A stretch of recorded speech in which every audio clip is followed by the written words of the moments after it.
கர்த்தருடைய பரிசு நாமத்திற்கு ஸ்தோத்திரம் உண்டாவதாக. இன்றைய ஜீவ வார்த்தை நிகழ்ச்சியை கேட்டுக்கொண்டிருக்கும் அனைவரையும் கர்த்தருடைய பரிசு நாமத்தினால் வாழ்த்துகிறேன், ஆசீர்வதிக்கிறேன்.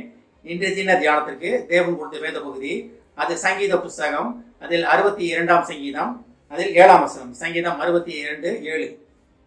என் ரட்சிப்பும் என் மகிமையும் தேவனிடத்தில் இருக்கிறது, பெலனான என் கண்மலையும் என் அடைக்கலமும் தேவனிடத்துக்குள் இருக்கிறது.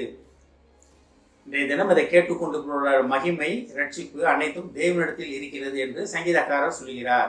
அப்ப நம்ம மகிமையும் ரட்சிப்பும் தேவனிடத்தில் தான் உள்ளது. தேவன் ஒருவரால் மட்டுமே இந்த காரியங்களை செய்ய முடியும். நம்ம ரட்சிப்பு நம்ம அடிக்கடி நம்ம ரட்சிப்புனா என்னன்னு பார்த்துருக்கோம். பழைய வாழ்க்கையை விட்டு தேவனை நோக்கி திரும்புவதுதான் உண்மையான ரட்சிப்பு. எனக்காக ரத்தம் சிந்தி மரித்தவரை வாய்நாள் அறிக்கை செய்து பழைய வாழ்க்கையை விட்டுட்டு திரும்பி தேவனிடத்தில் திரும்புவதுதான் உண்மையான ரட்சிப்பு. நிறைய நேரம் நிறைய பேர் சொல்ல கேட்டிருக்கேன், ஏன் நீ கம்யூனியன் வரல, ஏன் நீங்கள் இதை எடுக்க மாட்டேன்றீங்க, ஏன் நீங்கள் முழுக்க ஞானஸ்தானம் எடுக்கலை அப்படின்னு கேட்கும்போது அவங்களோட பதில் என்னவா இருக்கும்னா, நான் இந்த மாதிரி ஒரு சில காரியங்கள்ல இருக்கேன், இதெல்லாம் நான் சரி பண்ணிட்டு அப்புறம் நான் தேவன்கிட்ட வருவேன் அப்படிம்பாங்க. நான் அவங்ககிட்ட ஒரு சிலவங்க சொல்ல முடியும், ஒரு சிலவங்க எல்லாத்தையும் சொல்ல முடியாது. ஏன்னா என்னோட வயசில் மூத்தவங்களா இருப்பாங்க, இல்லை அது முறைக்கு சண்டை போடுறவங்களா இருப்பாங்க. அதனால் அவங்கள்ட்ட பார்த்துக்கங்கன்ட்டு வந்துடுவேன். ஆனால் நம்மளை சரிப்படுத்தவே முடியாது. நம்மளால் நம்மளை சரிப்படுத்திக்குவோம்னா உலக நீதியில் நம்ம செய்ய முடியும். ஆனால் தேவனை அறிகிற அறிவில் வரணும்னா தேவனால் தொடப்பட வேண்டும், தேவனால் ரட்சிக்கப்பட வேண்டும். ரட்சிப்பு கர்த்தருடையது. பைபிளை படிக்கிறோம். நம்ம இயேசுவின் ரத்தம் நம்ம மேலே தெளிக்கப்பட்டதை உணர வேண்டும். உணர்ந்து வாயிலை திறந்து அறிக்கையிட வேண்டும். அறிக்கையை விட்டு பழைய வாழ்க்கையிலிருந்து புதிய வாழ்க்கையை நோக்கி நம்ம செல்ல வேண்டும். இதுதான் உண்மையான ரட்சிப்பு. வாயினாலே அறிக்கை செய்யப்படும், இருதயத்தில் விசுவாசிக்கப்படும், வாயினாலே அறிக்கை செய்யப்படும்னு பைபிளை படிக்கிறோம். நம்ம இதெல்லாம் நடப்பதுதான் ரட்சிப்பு. மகிமைன்னு என்ன? தேவ மகிமை. தேவ மகிமை உங்க மேல உதிக்க போகிறது. கர்த்தருடைய மகிமை உண்மையில் உதித்தது. அப்ப தேவ மகிமை, அப்ப ரட்சிப்பும் மகிமையும் தேவன் ஒருவரால் மட்டுமே முடியும். இது சங்கீதக்காரர் ரொம்ப அழகா தெரிந்தனால்தான் அவர் தைரியம் அதை பத்தி பேசுறாரு. ஏன்னா தாவீது போல மகிமை அடைந்தவரும், தாவீது போல பழைய வாழ்க்கையிலிருந்து ஒரு தவறுல இருந்து திருப்பி எழுந்து முழு மனதாக தேவனை பிடித்து கொண்டவரும் வேற யாரும் கிடையாது. அதுக்காக தாவீது பழைய வாழ்க்கையில் மோசமானவர்லாம் கிடையாது. அவர் சிறு வயது முதலே தேவனால் தொடப்பட்டவராக, தேவனை தேடுகிறவராக தான் இருந்தார். நடுவில் ஒரு ஸ்லிப்பாச்சு அவருக்கு.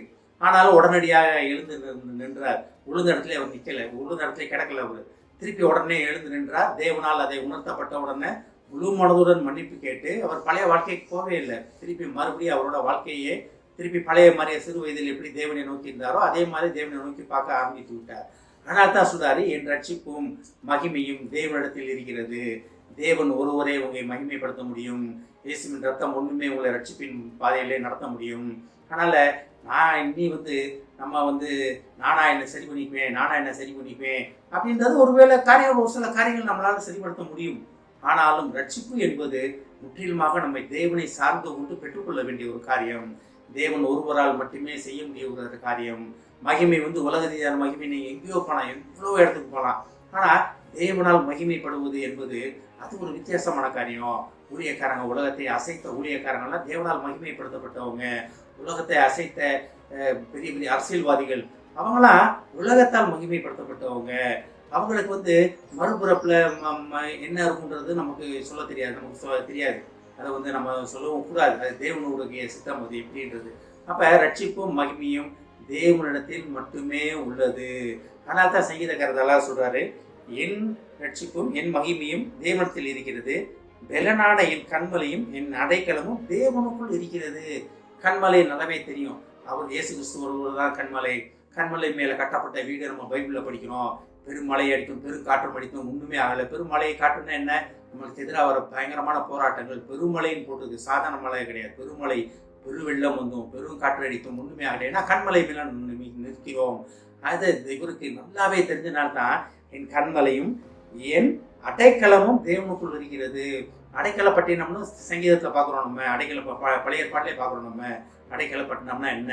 தவறு செய்தவர்கள் சேர்ந்து கொள்வது, அடைக்கலமாவது. உண்மையான அடைக்கலம் யார்கிட்ட இருக்குது? கர்த்தர் இடத்தில் உள்ளது. இதெல்லாம் சங்கீதக்காரி தெரிஞ்சனால்தான் அவர் அதை அனுபவிச்சு அதை ரசிச்சா ஒரு அனுபவித்தனால்தான் அவர் அழகா அவர் எழுதியிருக்காரு. என் ரட்சிப்பும் என் மகிமையும் தேவனிடத்தில் உள்ளது, என் கண்மலையும் பாருங்க, பெலனான என் கண்மலையும் என் அடைக்கலமும் தேவனுக்குள் இருக்கிறது. இன்றைய தினம் நம்ம தேவனை அறிக்கையிட்டு தேவ மூலமாக ரட்சிப்படையவும் தேவனுடைய மகிமையை பெற்றுக்கொள்வதற்காக தேவன் இன்றைய தினம் நம்மளை அழைக்கிறார். நம்ம அதுக்கு என்ன பதில் சொல்ல போகிறோம் என்பதை நாமே ஆராய்ந்து பார்ப்பதற்காக தேவன் இன்றைய தினம் நம்மளை அழைக்கிறார். ஆமென். ஜெபிப்போம். எங்களை அதிகமாக நேசிக்கும் அன்பின் பரலோக பிதாவே, கர்த்தாவே, எங்கள் ரட்சிப்பும் எங்கள் மகிமையும் உம்மிடத்தில் உள்ளது என்பதை நாங்கள் அறிந்து அதன்படி நடக்க எங்களுக்கு உதவி செய்யும் ஆண்டவரே. தகப்பனே, நாங்கள் எங்கள் பழைய வாழ்க்கையை வாயினாலே அறிக்கையிட்டு புதிய வாழ்க்கைக்கு உண்மை நோக்கி திரும்பி ரட்சிப்பின் பாதையிலே நடத்தப்பட உதவி செய்யும் ஆண்டவரே. தகப்பனே, அப்படி நடத்தப்படும் பொழுது தேவ மகிமையால் நிரப்பப்படுவோம் என்பதை அறிந்து கொண்டோம் ஆண்டவரே. இதை கேட்டுக்கொண்டிருக்கும் ஒவ்வொருவரையும் ஆசீர்வதிக்கிறோம் அப்பா. ஒவ்வொரு குடும்பத்தையும் ஆசீர்வதிக்கிறோம் ஆண்டவரே. தகப்பனே, குடும்பத்தில் உள்ள ஒவ்வொருவரும் ரட்சிப்பின் அனுபவத்துக்குள் வர உதவி செய்யும் ஆண்டவரே. தகப்பனே, குடும்பத்தில் உள்ள ஒவ்வொருவரும் ரட்சிப்பின் அனுபவத்துக்குள் நடத்தப்பட உதவி செய்யும். உங்களுடைய ரட்சிப்பை பெற்று உமது மகிமையால் எழுப்பி பிரகாசிக்க போவதற்கான ஆசீர்வதிக்கிறோம் அப்பா. இயேசுவின் மூலமாக கேட்கிறேன் நல்ல பிதாவே, ஆமென். கர்த்தர் உங்களை ஆசீர்வதிப்பாராக.